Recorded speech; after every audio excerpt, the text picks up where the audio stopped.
Assalamualaikum warahmatullahi wabarakatuh. Kembali lagi bersama saya Suhaimi di podcast SWI TV Kabupaten Banyuasin. Nah, kali ini teman-teman kita berkesempatan berkunjung di Lapas Kelas 2A Kabupaten Banyuasin.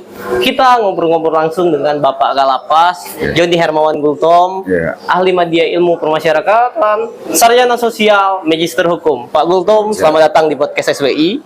Nah, Pak Gultom, boleh kita ngobrol-ngobrol sedikit nggak? Sharing knowledge tentang lembaga permasyarakatan. Iya. Nah, Pak Gultom, kan ada istilah namanya itu tak kenal maka tak sayang nih. Kalau boleh tahu, Pak Gultom kan baru 2 bulan nih menginjakkan kaki di bumi Sebelang Setudung. Boleh nggak perkenalkan secara singkat profil Bapak? Ya, terima kasih untuk kita semuanya. Ya. Segala puji dan syukur, salam sejahtera bagi kita sekalian. Ya, pada tanggal 23 Oktober 2023, yang dimana kami diberikan tugas dan amanah oleh pimpinan Kementerian Hukum dan HAM, yaitu menjadi Kepala Lapas Kelas 2A Banyuasin.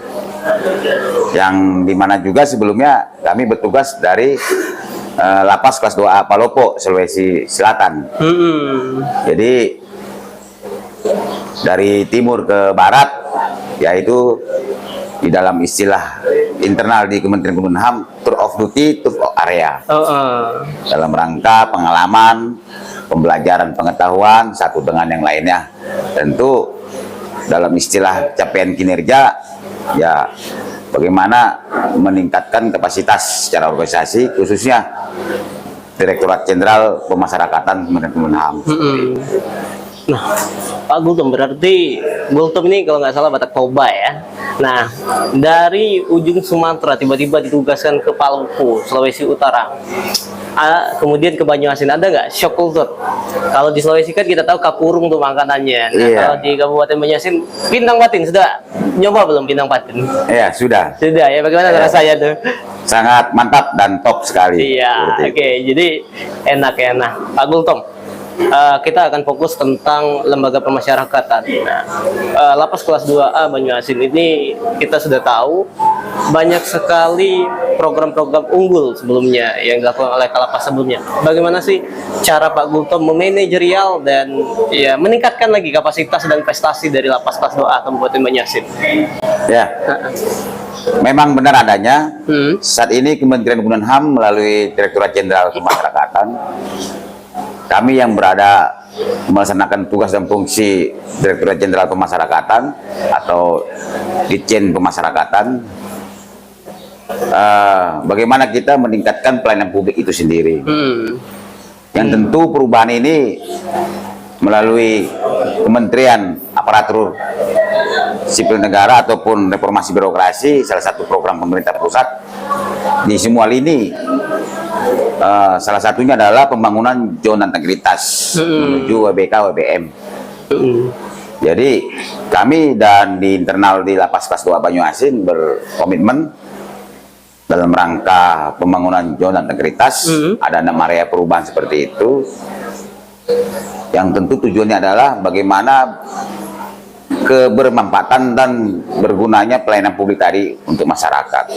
Masyarakat sendiri itu sendiri, baik dia masyarakat pengunjung maupun internal, yaitu warga binaan itu sendiri. Warga binaan itu sendiri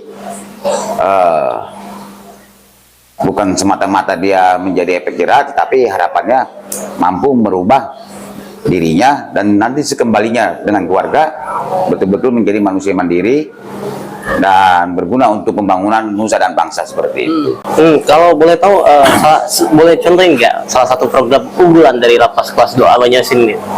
Salah satu program unggulan Lapas Kelas 2 Banyuasin yaitu melalui aplikasi pendaftaran kunjungan. Itu melalui aplikasi tadi, yang kemudian lagi juga pelaksanaan bebas bersyarat, remisi, yang di sebelumnya adalah kita sudah tahu bahwasanya 5-10 tahun yang lalu cenderung dia masih pola-pola lama. Ya, yaitu berbentuk dari dokumen, sehingga itu memakan waktu yang sangat cukup panjang. Dari Banyuasin dikirim ke Kanwil, Kanwil kirim lagi ke pusat. Kalau saat ini dengan adanya aplikasi sistem database pemasyarakatan, semua menjadi praktis. dan bisa menghemat dari sisi efisien waktu dan efektif juga. Biaya pembiayaan seperti itu, contohnya kertas. Oke. Ya. Kalau di sebelumnya satu orang warga binaan itu untuk diusulkan bebas bersyarat dia memerlukan 4 rantap ya. Kalau sekarang dia karena berbasis teknologi informasi ya, melalui aplikasi tadi semuanya lebih praktis dan efisien seperti itu. Jadi sekarang lapas sudah menerapkan sistem online. Sudah. Oke. Kalau boleh tahu aplikasinya apa nih biar masyarakat khususnya keluarga yang memiliki keluarganya yang ditahan menjadi wabin di sini bisa mengakses aplikasi tersebut. Ya, aplikasinya itu sendiri bisa dilihat nanti di layanan informasi kan gitu. Ya, sebagai contoh, ketika keluarga ataupun masyarakat ingin berkunjung, tidak perlu juga dia antri. Dia juga bisa mendaftarkan dirinya untuk berkunjung melalui online dan juga bisa diterima juga di layanan pendaftaran. Dan tentu ada juga perbedaan satu dengan yang lain. Sebagai contoh, layanan prioritas berbeda dengan disabilitas, berbeda dengan lansia, berbeda lagi dengan wanita hamil, ibu hamil seperti itu. Jadi banyak sekali fasilitas. Iya. Dan yang paling penting Bang, bebas dari praktek pungli. Iya.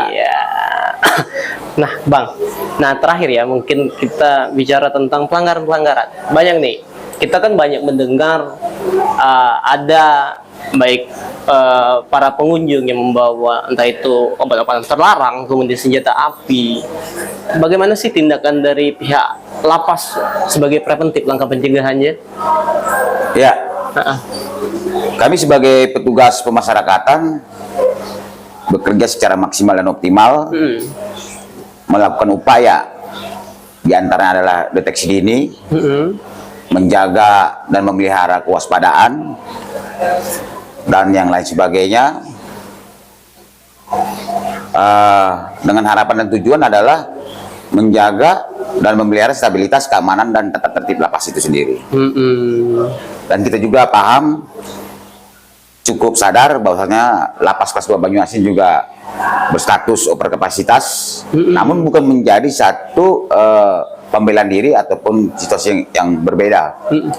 Menjadi satu tantangan tersendiri bagaimana mengubah situasi yang sempit menjadi satu hal yang produktif, yaitu salah satunya adalah memotivasi warga binaan agar dia betul-betul menyadari dalam kekurangan dan kesalahannya, kemudian mengingatkan senantiasa menghindari dari pelanggaran-pelanggaran, dan bagaimana juga mempersiapkan diri kumpul dengan keluarga, itu yang paling pokoknya, sehingga kita bisa menekan angka residivis. Ya, menurut sepengetahuan kami, hasil analisa rata-rata itu jawabannya adalah faktor ekonomi dan pergaulan. Ya, ekonomi kami juga cukup paham.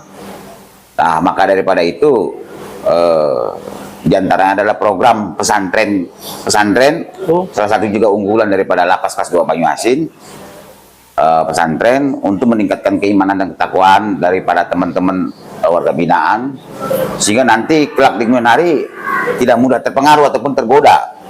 Nah, mengenai ekonomi juga harapannya nih kami ada seksi kegiatan kerja terus bergiat bagaimana menciptakan ataupun sebanyak mungkin para warga binaan ini ikut pelatihan-pelatihan yang bersertifikat. Ya, jadi bukan hanya sekedar dia pelatihan keterampilan, tetapi juga diberikan sertifikat. Manakala nanti berguna ketika mereka mencari pekerjaan, dan kita tahu di sektor swasta rata-rata mereka selalu meminta sertifikat sebagai keahlian, katakanlah montir ataupun bakery ataupun hal-hal yang lain sebagainya, tata kelola perkantoran seperti itu. Jadi sudah banyak ya pelatihan-pelatihan untuk wabin di sini ya, Bang ya? Iya, seperti itu. Dan di lapas kelas 2 Banyuasin sudah terbentuk yaitu lembaga pelatihan kerja. Oh, sudah ada Ya, LPK. hampir serupa dengan balai latihan kerja seperti itu. Dan Oke. kita lakukan itu, tenaga instrukturnya tetap dari BLK. Ya, tenaga ahlinya seperti itu. Luar biasa sekali. Bang, suka duka selama menjadi Kalapas ada nggak sih, Bang? Ya, banyak sekali Iya. dukanya. Iya, bagaimana kita harus standby menjaga keamanan, dan juga sekarang ini tantangan tersendiri meningkatkan pelayanan publik bagi masyarakat itu sudah satu kebutuhan, bukan lagi bisa ditawar-menawar. Oleh karena salah satu program pemerintah pusat adalah reformasi birokrasi tadi di semua lini, di semua instansi pemerintah seperti itu, menata mengelola dari sisi teknis pengamanan, administrasi maupun secara individu, yaitu warga binaan, pegawai, petugas, menyikapi sarana dan prasarana, semuanya menjadi dinamika tersendiri. Iya. Namun demikian ada istilah kalau kita bekerja dengan hati gembira, mudah-mudahan semuanya dapat terselesaikan dengan baik. Kami sering sharing dengan para petugas ataupun pegawai, kata kuncinya itu saling mengingatkan dan menguatkan. Iya. Ya, mudah-mudahan kata kunci tadi saling mengingatkan dan menguatkan ini menjadi langkah strategi bagi Lapas Kelas 2 Banyuasin, sehingga deteksi dini, antisipasi ataupun kewaspadaan tadi itu, gangguan-gangguan keamanan tadi bisa diminimalisir serendah mungkin. Dan juga kami baru menerima briefing pengarahan oleh Direktur Jenderal Pemasyarakatan, yaitu Bapak Reinhard Silitonga, hadir di Palembang beberapa pekan yang lalu. Dalam pesannya beliau yaitu cepat dalam menghadapi masalah itu adalah pemecahan masalah secepat mungkin. Jangan dibiarkan berlarut-larut. Temukan masalah dengan cepat, selesaikan dengan cepat. Nah, itu dia. Tepat dan terukur, Bang. Ya, itu. Oke. Saya rasa cukup nih, Bang. Kalau kita Iya. ngobrol tentang warga binaan dan lapas, saya rasa mungkin durasinya pasti akan panjang, Bang. Iya. Saya ucapkan terima kasih buat Abang atas sharing knowledge dan pengetahuan singkat mengenai Lapas Kelas 2A Kabupaten Banyuasin. Saya Suhaimi mohon undur diri bersama Bapak Joni, selaku Kalapas ya, yang baru beliau. Saya akhiri. Wassalamualaikum warahmatullahi wabarakatuh.